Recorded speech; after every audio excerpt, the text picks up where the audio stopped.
Subject. Different subject. Yeah, Totally different subject. Yeah. So, good morning, dear professors. I am very happy to welcome you here on my defense today, and thank you for your coming and giving time and attention, and thank you very much to my supervisor. He was leading me all the time, navigating me, helping and supporting with my thesis, and I am very happy to defend this theme today because I am a big fan of Napoleon. In bachelor degree, I studied his diplomacy and politics, and now Professor offered me one interesting theme to go deeply into Napoleon. So, my theme is changing political and military image of Napoleon in his philosophy. Are you a great fan of Napoleon Bonaparte? Yes, I like his strategies and that he never gives up. For years. Yes. You are a fan. Yes. And you should, in the preface, you have better said, first of all, I try to express my sincere respect to my advisor from the student, but maybe to Napoleon Bonaparte since he was born. Professor, you won't believe I am going to put my son's name Napoleon. Yes, you won't believe. I am going to put my son's name Napoleon. Oh, good. Yes. So, changing his political and military image in his philosophy in different time periods. So, our presentation outlines. Okay. What do you want? You want to pass this? Dur. Şimdi, Nani? you can Skip. write this out. Okay. Normal hocam. Niye şey yapamadım? Aldı, eyvah kaçtı. Bak biz mi? Just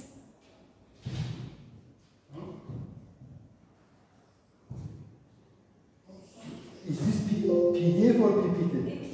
So it's okay, like this. Just write things down. Okay. You will put this one, okay? Okay. Yes. So our presentation outline is relevance of the research.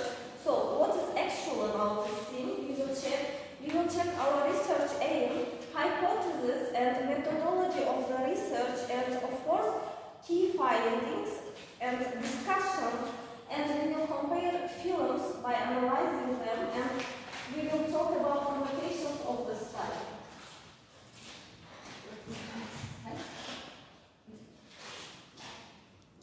So yes, relevance of the research. As we know, Napoleon is a very complexity but important historical person because we can see on his example a revolutionary reformer. We can see as he was authoritarian leader, and also finally he became imperialist, and he was also a very good military genius.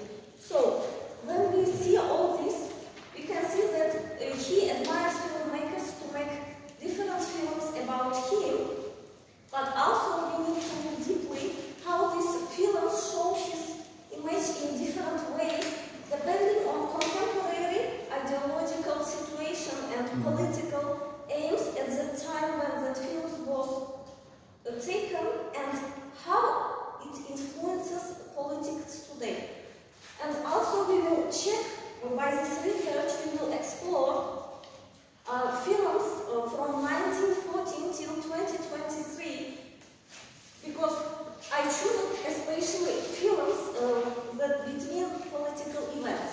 So what is our research aim? To see what political distortions makes filmmakers in films, and what is their aim to doing that, and how different countries want to show him for their to make them useful for them. And also we will see how cinema functions as a tool for political propaganda, to show things as people want.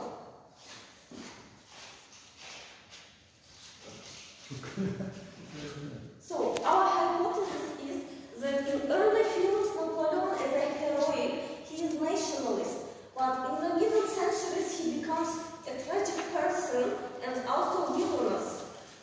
And then in modern films we can see that he is moderately ambitious, that he is emotionally unstable.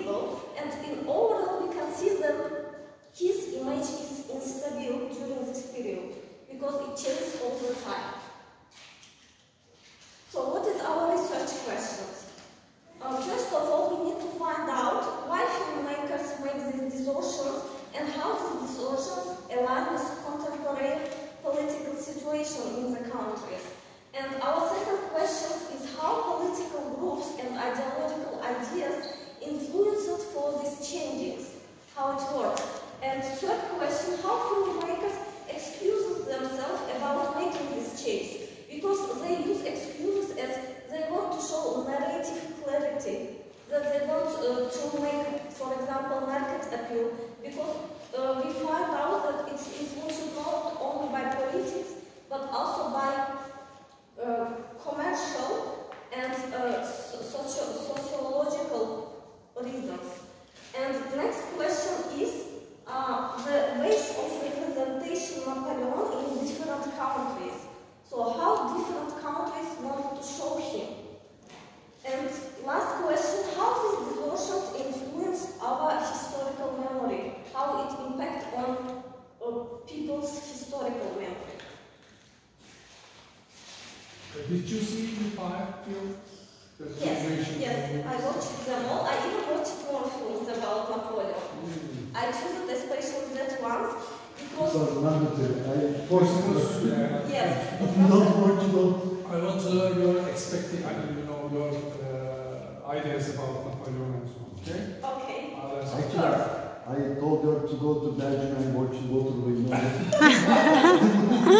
And there is also his memorial replies. Yeah. But she couldn't say that. She will go after that. Yes. Professor gave me advice to choose films before World War I, after World War I, and during World War II, during Cold War, and of course modern one with respect The idea of changing, Yes, after the Second World War. Yes, it's always changing. So, what methodology we use? As I told, film selections, and then we make cinematic analysis. We check how they show in films, for example, by dialogues, by making image of people, and by political events. Why they take one political event, but they omit another one, or they don't show conditions of the time when this political event happens. And then the contextual analysis, in which country and in what era these films were done, that they changed like this. And also comparative evaluation, of course, how his political image changed